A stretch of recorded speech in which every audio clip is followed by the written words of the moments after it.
Greetings and welcome back, one and all, to From the Depths, and to us in the Kororo, high above the ocean there. There is our mountain. There is where we are going to be building our mountain fort, our sprawling dock city. But we've got an enemy force coming in to attack. I've ordered the Sobaks to assume a position a little ways away from the Kororo, and I'll just zoom in here. Now, this force was originally moving out to reinforce this area. Now, we're well into Erowik territory now. This tiny little island was ours, but this is more or less all of the Deepwater Guards, and we are effectively trying to steal their territory from them. Now, what I'm going to have happen here is the Kororo is going to be up front. Hopefully, the Kororo is going to be the first to engage, with the Sobaks moving in to offer support, but from far enough behind the Kororo that they don't necessarily get caught up in the Kororo's attack. There we go. That looks like it's a good time for us to head down and actually assume command stations. Now, we are currently sitting at 20,000 metal. We're going to need about 30,000 metal to build our construction submarine, our command submarine.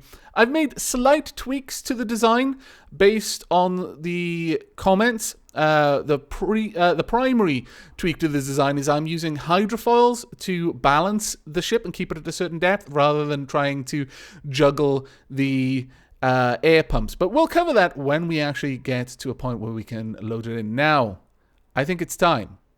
I'm not sure what these ships are. In fact, we should probably look at that first.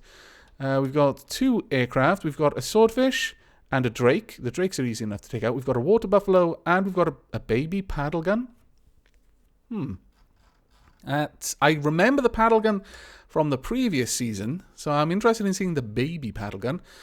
All right, Kororo, you're in. Sobek, you're in. Eric Martin, you're in. Enjoy. Now, they're already engaging. The Kororo is going to take some damage here, I fancy, which is none too great. But at least the...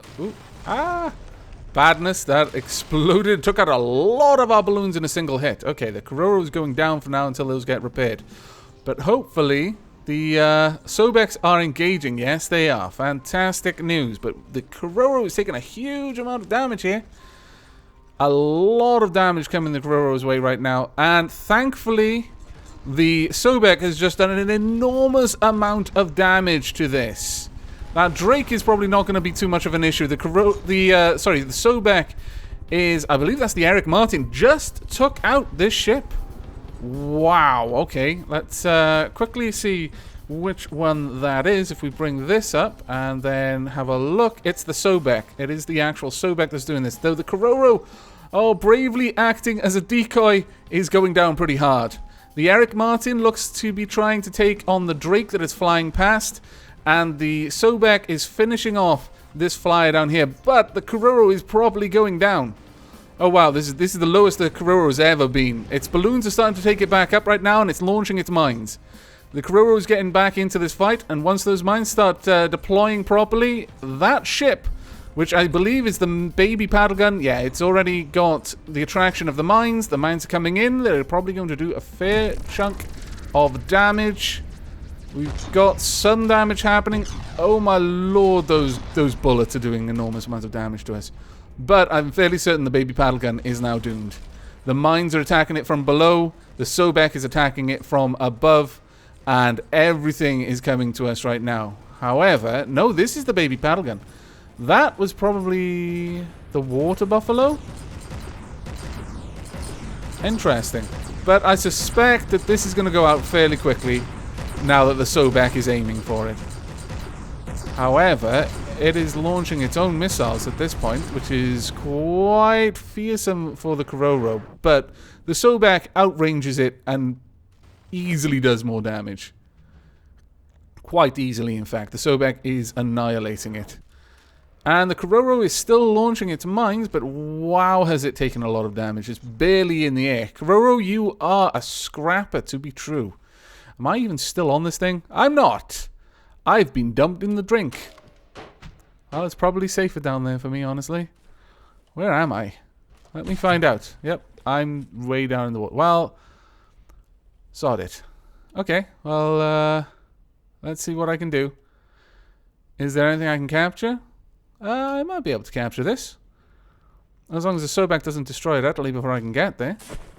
And if I capture it, because it's something I don't already have, I'll be keeping it, repairing it, and making it one of our own. Oh, Sobek, I really hope you don't destroy me. I'm not going to tell the Sobek to stop, though. Because there's every possibility that this thing could come back from the dead at any moment. Let's find its AI if we can. Right, we want a blunderbuss, I think. Ooh, no, that's bad. That's badness.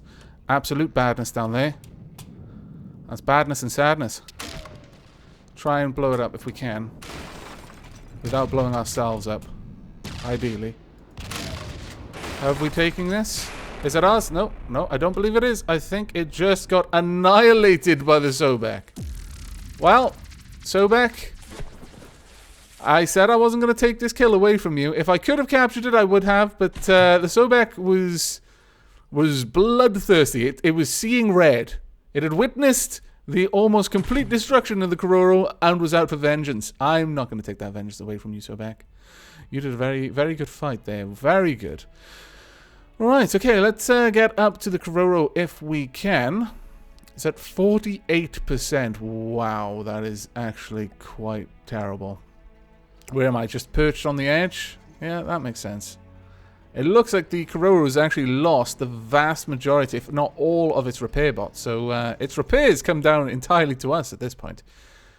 Well, Kororo. Oh no, you've still got some of your repair bots. You would have eventually put yourself back there. Ah, gather. Please don't do that. No, no, Kororo. Kororo, let me on the seat. Oh, phew. Okay. There we go. Right, so we're slowly putting this back together. We've got the metal that we need at this point to do what we want.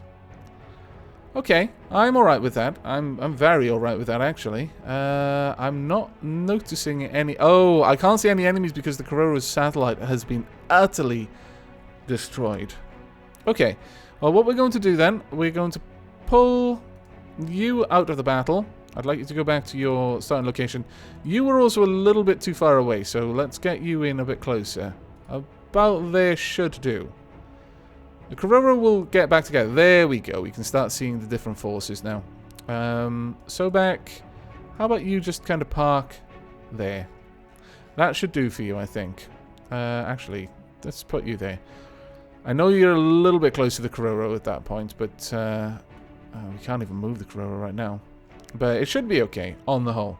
Now, we have the metal that we need to build the command sub. And once we build the command sub, I'm going to reveal the name. I have already picked it. I more or less picked it the moment they suggested it. Though I held off just to see if anyone suggested anything more fitting. But I didn't think they would. It sounded far too perfect, honestly. But we are going to be revealing that in just a moment. I'm going to allow my character to help with the repairs on the Crow just for the time being. We'll get the radar dish fully repaired and its secondary weapon system. Its second weapon system set up. Maybe? Maybe not? I perhaps won't? Will I? Oh, okay. It seems that we're not going to be fixing that turret. That's a little bit awkward. Let me get out there. Can I just get a little closer? Why is it not being fixed? I mean, it's got a point that we could fix it, but for some reason it just doesn't want to. Well, I'm just going to have to leave that to its own devices for now. Hopefully it'll eventually fix itself, but it might not. Right, on that note, we've got no other forces inbound, so Kororo, you're coming out of play as well. For now. I am going to swap fleets. We're heading back to home sweet home. Starting fortress. Warp to force.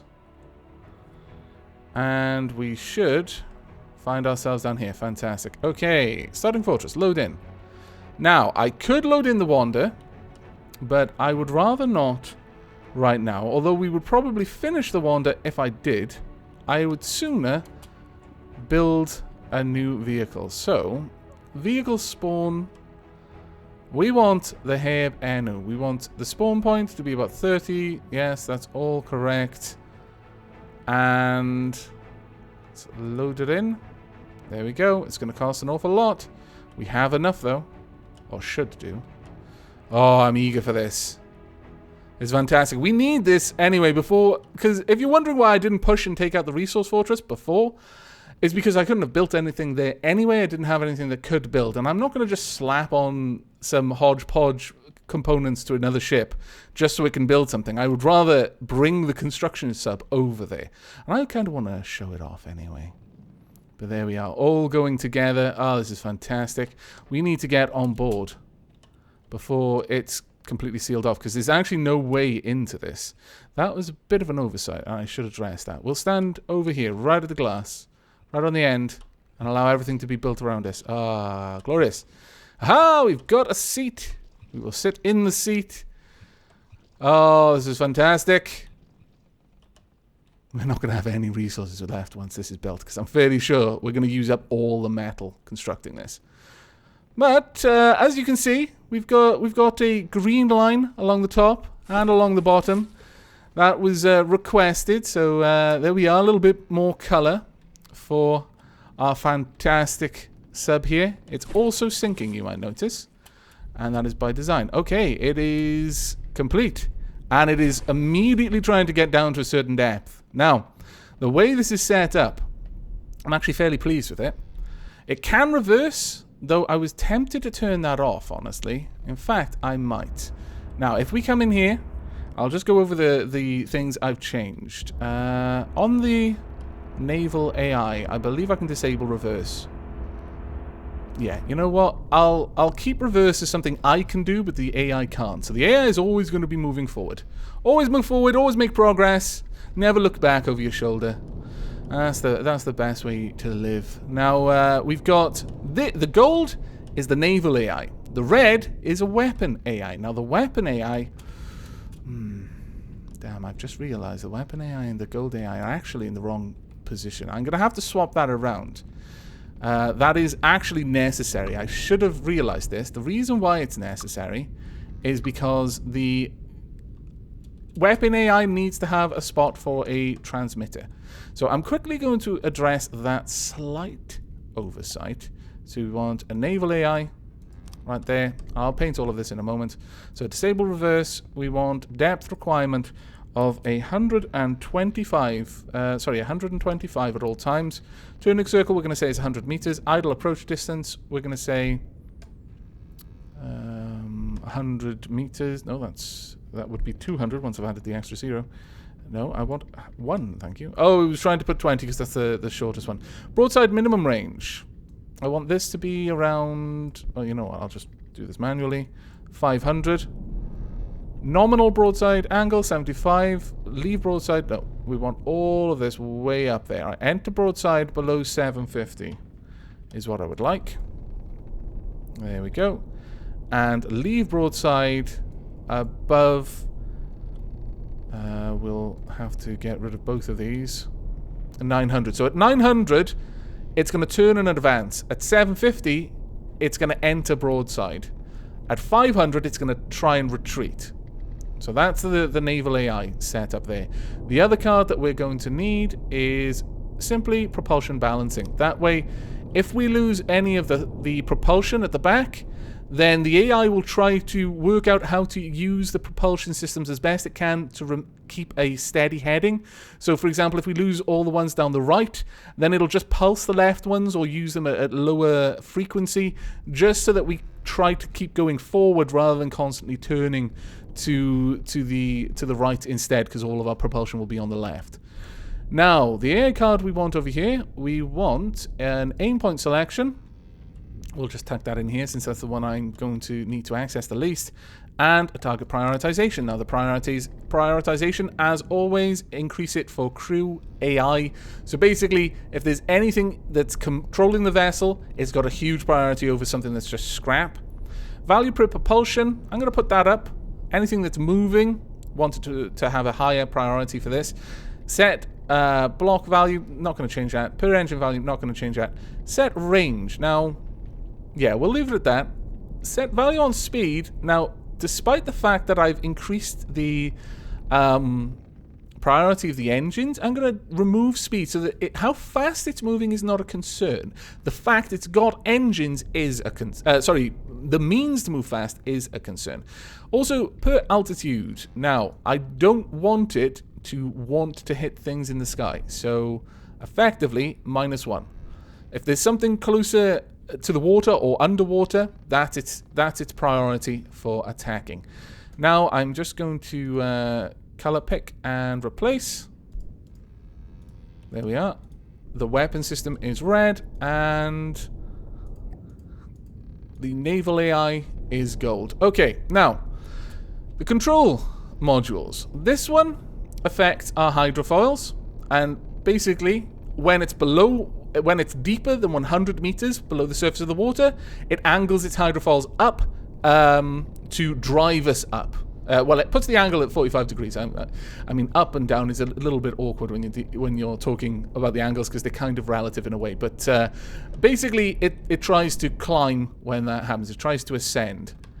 However, the opposite is true when it's greater than -100. So when we're like -99 below sea level, or rather 99 meters below sea level or less, it'll try to angle us down. So it's always trying to keep us at 100-meter depth. And it does it very, very well. I'm very pleased to announce. Now, the air pumps are still being controlled. Basically, if something were to go wrong, and for any reason at all, we're at a higher altitude than 75, that is 75 meters below sea level, turn off the air pumps. Stop trying to keep any buoyancy at all. We want to dive. Because outside of me doing something, in which case I can deactivate that temporarily, but if this were under its own control and that became true, then something has gone horribly, horribly wrong. It's been damaged in some way, and it's coming to the surface where it's going to be even more vulnerable. So at that point, last-ditch effort, shut down the water pumps, the air pumps, let it sink under its own weight, because it is heavy enough to sink by itself. And over here, the opposite is true. The moment we're below 75 meters below sea level, set the buoyancy to 0.1, so 10% of the air pump's actual capability, just to basically keep it a nice environment in here. That's enough to flush out the water from in here, but not enough to really affect the buoyancy too much. Now, outside, as you can see, we've got the the hydrofoils, and they will just seesaw like that constantly. They're like blinkers. It's a little bit distracting, honestly, but it keeps this at a constant 100. You're noticing the altitude isn't shifting. This is happily keeping itself exactly at 100 meters, which I'm very, very happy with. Occasionally it stops because it's probably thinking, oh, I would normally reverse here, but I'm not allowed, so I'll just stop and just sit here. But that's fine. And generally speaking, all is well. Now, we've currently got 8,556 monies, or rather metals, which is really what I'm equating to as our bottleneck resource at the moment. And it is time to place down the weapon system. But before we do that, I'm going to save this hull with its new name. And its new name was suggested to us by Toby of the Akatsuki. Now, I never knew how to pronounce that name, even when I was reading the Naruto manga, which I haven't done in a little while, ever since it pretty much finished. And, yeah, I really have no idea about how to pronounce that name. But Toby has suggested the Abaya. Now, again, I'm not sure if I'm pronouncing that name correctly, but I'll read you the information that Toby supplied.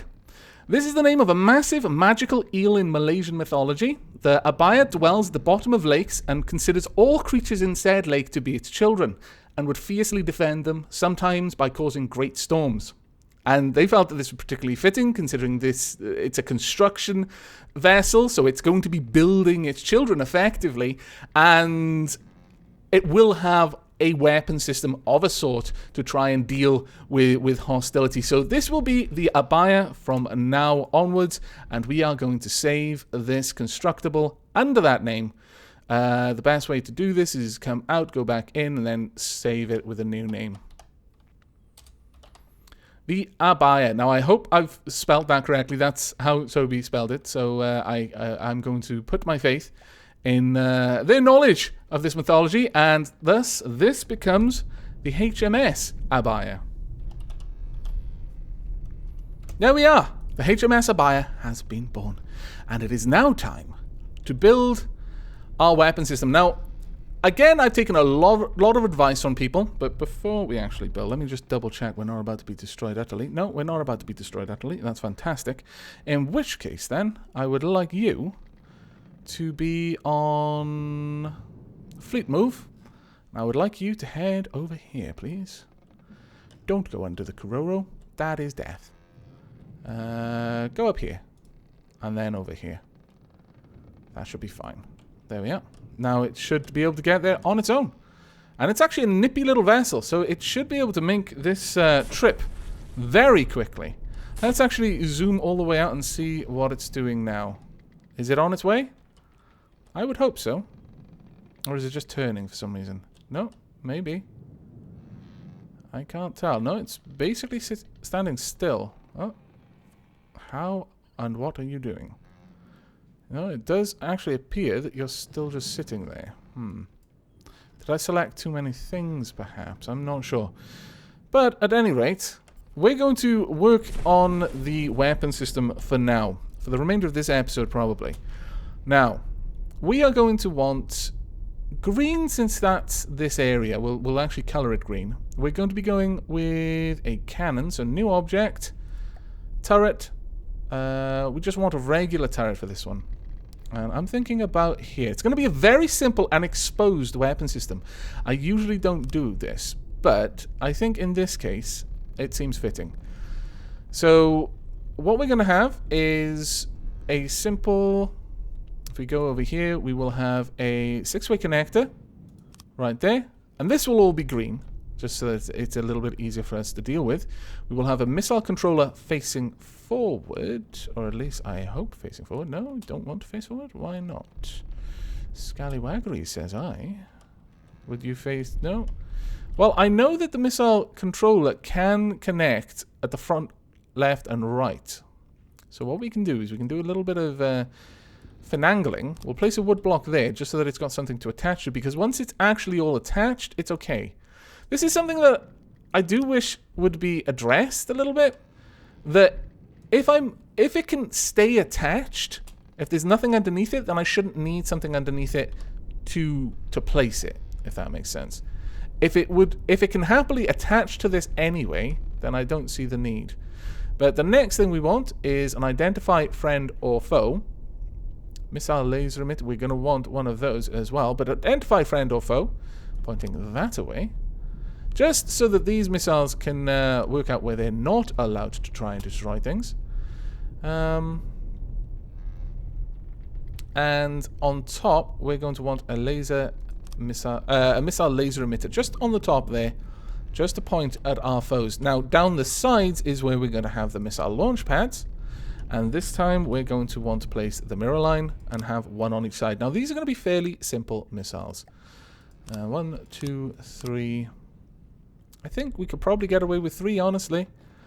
These are effectively going to be torpedoes, so we don't actually need that much fuel. So all we need is a propeller, a fuel tank, a fin, and then that leaves us with 3 blocks for... 1 block for the actual designator. We could make them 4 long, but I think 3 is more than enough, honestly. So let's actually have a quick look. Do we have any that fit in 3? No, we don't. So we're going to want a new one. Very well. So we want a torpedo propeller. Just a regular propeller. Torpedo propeller. Now these are significantly more fuel efficient. The propeller unit works underwater to provide thrust to torpedoes. The presence of this unit allows the missile to float on water. So we'll place that in. You only need 1 fuel tank because they are super fuel efficient compared to the short-range thrusters. And we don't want this to be a huge range weapon.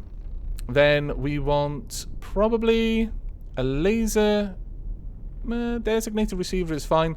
And we're going to go for 2 fragmentation warheads on this. Though there is a little part of me that is wondering, maybe we should just go the whole hog and make it a longer missile. So this is now a 4-long missile. We've got the what? We've got the eel here. Let's load in the eel, though I think I'm going to change it slightly. Augmented proportional navigation guidance. Yeah, we're going to be changing this a fair bit. So designator, 1 explosive warhead at the front. And then we're going to do something that I used to do in the first series, actually. And we're going to have 3 fragmentation warheads. The first one is going to be set to burrow right into the enemy. So we want this at a very tight angle, like 5.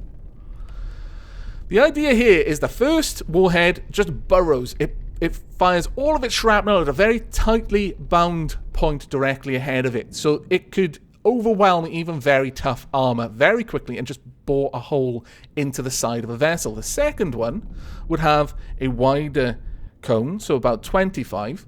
That spreads out a little bit so that the shrapnel that is possibly passing through that hole has now got a bit of an angle to it. It's not going to simply go straight through and hit whatever's in front of it and go carry on going through and just hit the other side and straight out through the other side. You know, we don't want a clean entry-exit point. We want to cause a bit of a mess internally. So this one has a bit more of an angle so that the shrapnel is trying to fan out inside of the open wound.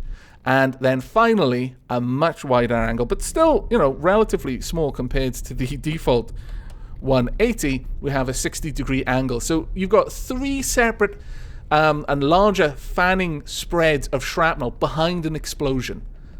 Generally, this has worked very well for me in the past. We're going to say this is a new designation. We want something a little bit more nasty than just an eel. Let's see. I would call it an electric eel, but it's not really electric, is it? We could go with something, for example, let's think of another. Sure, we'll go with a pufferfish Mark 1 because it's very, very spiky and it puffs out inside the wound.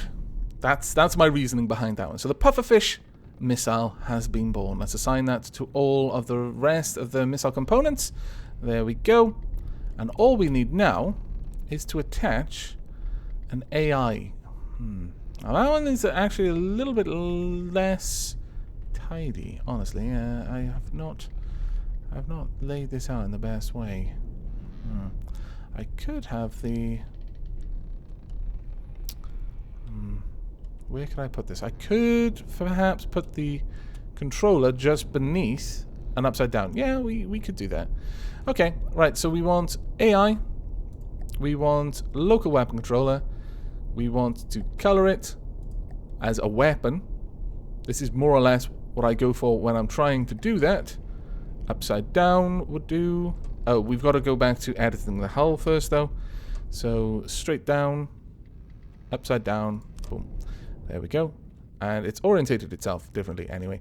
Can be attached to any local weapon controller and will make sure to the best visibility that the weapon has a clear line of sight to the target before firing. The aim of this component is to reduce friendly fire against parts of your own vehicle. Now, we don't need this for that component. I don't think it can actually hit us.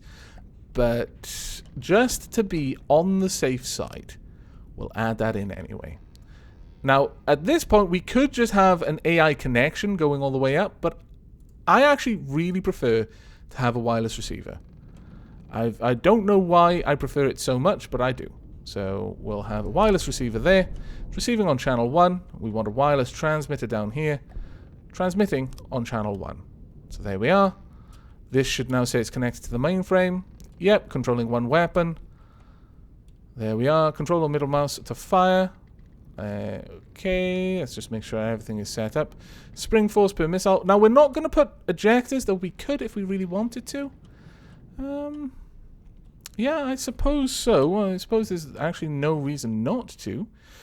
We won't put a lot, though, but we will have an ejector add-on. We will also color it as green, so it all stands out correctly. However, what I'm going to do is I'm going to put the ejectors facing towards the point where the missile is coming out from. This way, it will... I should have had my mirror line on there.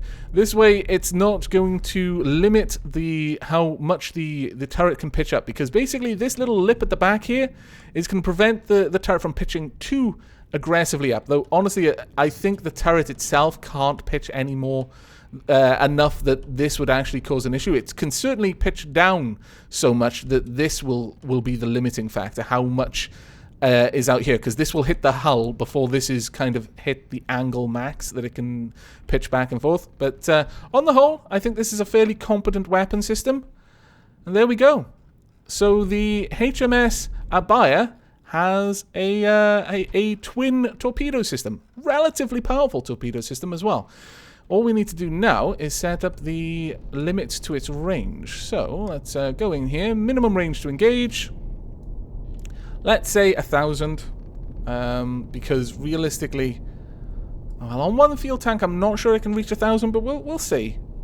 We'll see, because they are stupidly efficient. But perhaps that... No, actually, that's far too optimistic. Let me put it to 750. If someone has information on how far a torpedo system can reach on one fuel tank when it's 4 long, one propeller, one fuel tank, 4 long, do let me know in the comments, and I would be happy to implement this. That's the minimum, actually. The information you provide. So minimum range to engage, probably 50. I set it as 50 because at that range, I think the missile will get there before the warheads have armed. Minimum altitude to engage, no limit. Maximum altitude to engage, we're going to set this at 5. Because at 5, there's every possibility that it's close enough to the water that the torpedo will hop out and hit it. Or, for example, it might just be collapsing into the water or just trying to take off but being held there by continuous fire from other vehicles. So at that sort of altitude, it's okay. But anything more than that, and it gets a little bit worrisome. Speed to engage, no limit. Number of blocks to engage, no limit. Fire rate, there's no limit there either. Okay, happy with that. And the final thing we need to add to this vehicle, we need to add down a mirror line. We need to go back to editing the hull, actually. We need to add a mirror line. And then, finally, we need to add the rather worrying ammo barrels. Because I don't really want ammo barrels on this, but, oh well. There we go. Let's unhook that and just place a bunch of ammo barrels down the side near the engine. Honestly, the only thing I'm going to try and avoid doing is blowing ourselves up. But this is not a particularly powerful weapon of war, so we're not going to worry about having too many ammo barrels. I think this is enough. 1,000 ammo should be enough to allow this to engage a little bit. But that is it. I think the Abaya is now ready. Where are we? We're still down there. Really, Abaya? You scallywag.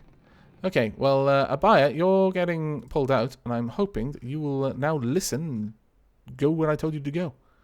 Let's pull everything out and just see. Is the... Oh, dear. Ha! Ah. Yes. Shh. Shut up.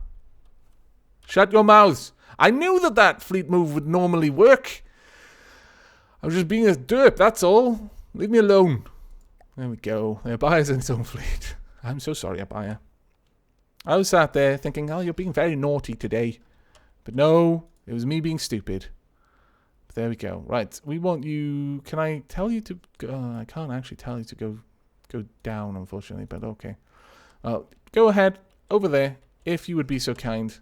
And what I'm going to do now is I'm actually going to load in Home Sweet Home and everything in the fleet. So, Home Sweet Home should start...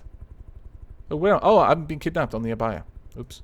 Let me jump back to Home Sweet Home and lift this out of the water. There we are. Why have a bunch of bits fallen off? Really? Can't you, like, move away a little bit from this? But I'm hoping that this will soon be fixed. Soon, oh so soon, we're going to have the Wander completely repaired. And that is going to be a good time. It's actually really close. Really close. But that's going to be the end of this episode. In the next, we're going to have the Abaya possibly start work on a resource outpost after. I'm thinking I'm going to let the Abaya lead the charge just to see how well its weapon system can work against the resource fortress of the Deepwater Guard. And following that, replace it with one of our own. And then we should be able to start repairing things much more quickly. But that is it from me. I do hope you've enjoyed this episode. I hope you will be joining me for the next. But until then, and as always, do take care.